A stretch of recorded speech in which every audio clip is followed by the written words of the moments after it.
దాంట్లో కూర్చొని కాలక్షేపంగా మాట్లాడుకుంటుంటే ఉన్నటువంటి గరుత్మంతుడు అంటాడంట, స్వామి నాకంటే వేగంగా పోయేటోళ్ళు ఎవరున్నారు స్వామి అని అంటాడంట.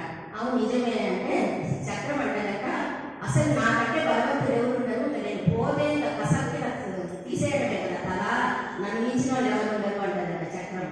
అంటే నిజమే సత్యభామ ఊరుకొని, స్వామి మీరు అప్పుడు రామావతారంలో సీతమ్మ కంటే నేను అందంగా లేనా, సీతమ్మ కంటే నేనే కదా అందంగా ఉండేది అంటాడంట.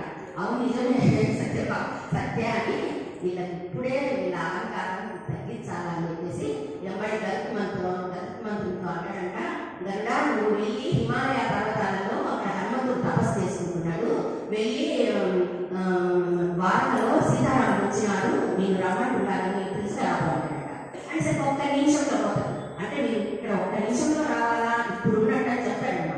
ఇంకా గరుత్మంతుడు ఒక్క నిమిషంలో పోయి హనుమంతుడి దగ్గర పోయి, స్వామి మీకోసం ద్వారకలో సీతారాముడు వచ్చినారు రమ్మంటున్నారంటే, అవునా నా సీతారాముడు వచ్చారని ఆయన ఒక్క అర నిమిషంలోనే బయలుదేరిందట.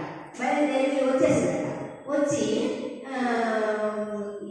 వస్తే ఈ శ్రీకృష్ణుని చూసి రాముడు అనుకున్నాడు కొంచెం, కానీ పక్కన సత్యభామను చూసి రామ స్వామి సీతమ్మ వారేది ఆ చరిత్రను పెట్టుకుని పక్కన మా అమ్మవారు సీతమ్మ వారేది అన్నాడట. అని అన్న తర్వాత అప్పుడు ఆడకేమాయ ఆడ సీతమ్మ కంటే నేను అందము అంటే నా సీతమ్మ చరిత్ర అని అంటాడు హనుమంతుడు. అప్పుడు శ్రీకృష్ణుడు వండుకొని హనుమంతుడితో, హనుమ నీకోసం చక్రం వచ్చింది ఇల్లు పడలేదా అంటే, ఈ చక్రం పోయి చెప్పడానికి పోయింది హనుమంతుడి నా ఊరు హనుమంతుడు ఎంత అంటే, అవును స్వామి చక్రం ఎదురైంది, అది నాకు యుద్ధం చేయడానికి వస్తుంటే యుద్ధం చేస్తా కూర్చుంటే మీ దగ్గరికి రావడానికి లేట్ అయిందని నేను మింగేసాను నా చక్రాన్ని అని చెప్పి బయట తీస్తారంట ఆ చక్రం.